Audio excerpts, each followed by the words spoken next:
तो 20 वर्ष पूर्व जुगाड़ू जी जब आप आए थे तो इस समय इस मूर्ति की लगभग ऊंचाई 2.5-3 फीट है। तो जब आप पहले आते थे तो इसका आकार कितना बड़ा रहा होगा? 1 फीट की आकार थी। वो इस लाइट के टॉर्च के माध्यम से दर्शन कराएंगे। आप सभी लोग दर्शन भी महादेव का करिए।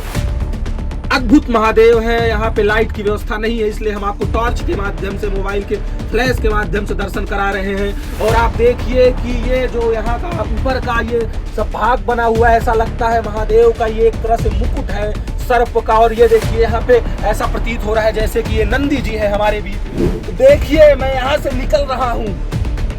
ये बहुत सकरीला रास्ता है, लेकिन मुझे विश्वास नहीं हो रहा है कि मैं इस स्थान से कैसे निकल के आ गया हूँ।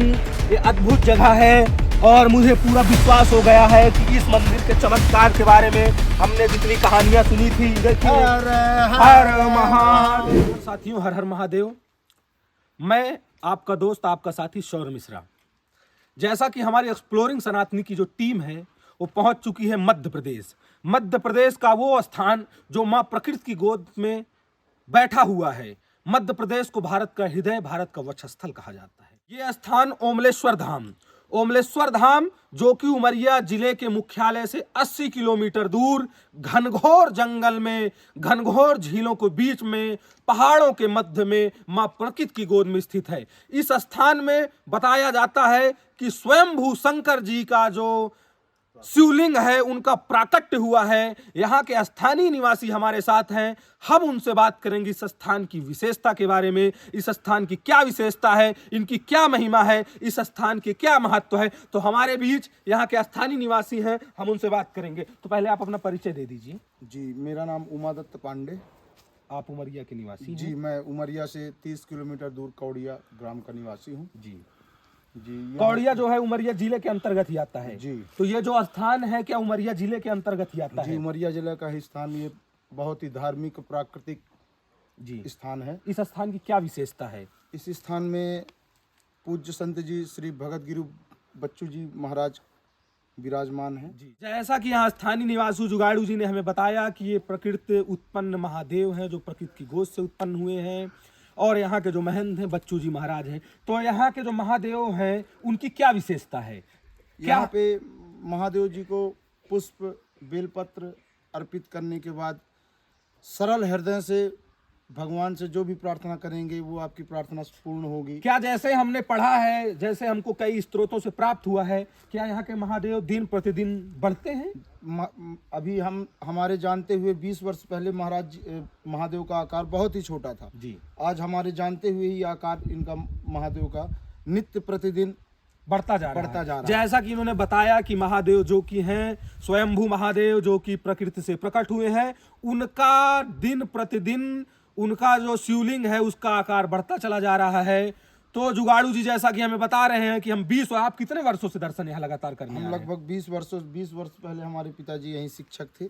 तो यहाँ कितने क्या आए हुए महादेव के बारे में इस पूरे क्षेत्र को जानकारी है कि यहाँ ऐसे मंदिर, दिव्य मंदिर? जी, ये बहुत ही अपने इस क्षेत्र के लिए नहीं बल्कि अपितु दूर दूर से भी यहाँ के दर्शन करने लोग आते हैं। बहुत दूर दूर से लोग यहाँ दर्शन करने आते हैं। समस्त सनातनियों से हमारा ये अनुरोध होगा कि वो भी इस मंदिर का दर्शन करने आए। उसके पूर्व हम चलते हैं महादेव का दर्शन करने। जुगाड़ू जी हमें दर्शन कराएंगे और इस मंदिर की जो विशेषता है उसके हर हर महादेव।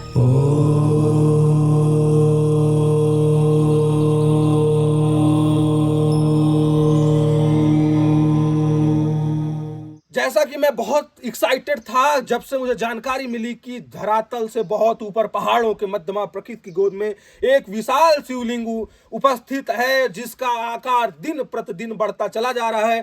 तो हम महादेव मंदिर के उस ओमकारेश्वर गेट पे आके पहुंच चुके हैं, उपस्थित हो चुके हैं ओमलेश्वर धाम में। अब हमारे साथ वहां के स्थानीय निवासी जुगाड़ू जी हैं जिनके माध्यम से हम इतनी दूर से वृंदावन से 700 किलोमीटर चलकर यहाँ पहुंचे हैं। तो आइए हम आपको महादेव का दिव्य दर्शन कराते हैं। और एक विशेष बात और है कि ये जो मंदिर है यहाँ अत्याधुनिक कोई चीजें उपलब्ध नहीं है। यहाँ ना लाइट की व्यवस्था है, यहाँ कोई व्यवस्था नहीं है। हम आपको टार्च के माध्यम से इस मंदिर का दर्शन कराएंगे। यहाँ पे खूब बंदर बताते हैं कि यहाँ शेर भी, चीते भी और भालू भी यहाँ रहते हैं। और आइए हम आपको मंदिर का दिव्य दर्शन कराते हैं। देखिए तो हम आ गए हैं उस अद्भुत जगह जिसके लिए मैं बहुत देर से विह्वल था कि कब दर्शन महादेव का हमें प्राप्त होगा। जिन महादेव के बारे में हम इतने बखान सुनी है, जिन महादेव के बारे में हमने इतनी विशेषताएं सुनी है, जिनके मंदिर के बारे में हमने बहुत कुछ जाना है, अंततः मैं उस स्थान पे पहुंच चुका हूं। तो ये हम आपको इस लाइट के टॉर्च के माध्यम से दर्शन कराएंगे। आप सभी लोग दर्शन भी इन महादेव का करिए। अद्भुत महादेव है, यहाँ पे लाइट की व्यवस्था नहीं है, इसलिए हम आपको टॉर्च के माध्यम से, मोबाइल के फ्लैश के माध्यम से दर्शन करा रहे हैं। और आप देखिए कि ये जो यहाँ का ऊपर का ये सब भाग बना हुआ है, ऐसा लगता है महादेव का ये एक तरह से मुकुट है सर्प का। और ये देखिए यहाँ पे ऐसा प्रतीत हो रहा है जैसे कि ये नंदी जी है हमारे बीच में, और ये जैसा लग रहा है पूरे कैलाश में हम आ गए हैं प्रकृति की गोद में। तो हमारे मध्य में इस समय हमारे बीच यहाँ के स्थानीय निवासी श्री जुगाड़ू जी हैं। तो हम इनसे बात करेंगे महादेव के बारे में, इनकी विशेषता के बारे में। इन्होंने अभी हमें बताया कि हम 20 वर्ष से लगातार दर्शन कर रहे हैं। तो आप हमें बताइए कि जब 20 वर्ष पहले आप आते थे तो क्या ये सीढ़ियां, ये जो अब सड़क है यहाँ पे पहले थी? पहले कुछ नहीं था। पहले प्राकृतिक मतलब स्वयं सीढ़ियों का ज्यादा निर्माण कार्य कुछ नहीं हुआ था। तो आप कैसे दर्शन करने यहाँ आते थे जब हम लोग पत्थर के बीच में, हाँ, पत्थर के बीच में चलते तो आवागमन के लिए सड़क नहीं थी, तो आप कैसे आते थे? पगडंडी रास्ता थी, पहाड़ों से होकर के आप आते थे। पहाड़ों से। तो 20 वर्ष पूर्व जुगाड़ू जी जब आप आए थे तो इस समय इस मूर्ति की लगभग ऊंचाई 2.5-3 फीट है। तो जब आप पहले आते थे तो इसका आकार कितना बड़ा रहा होगा? 1 फीट की आकार थी। देखिए 1 फीट का आकार था पहले इस महादेव की मूर्ति का। इस महादेव की मूर्ति का, इस शिवलिंग का आकार पहले 1 फीट था, और अब शिवलिंग की ऊंचाई मेरे हिसाब से करीब 3 फुट 2.5 फुट तो होगी ही।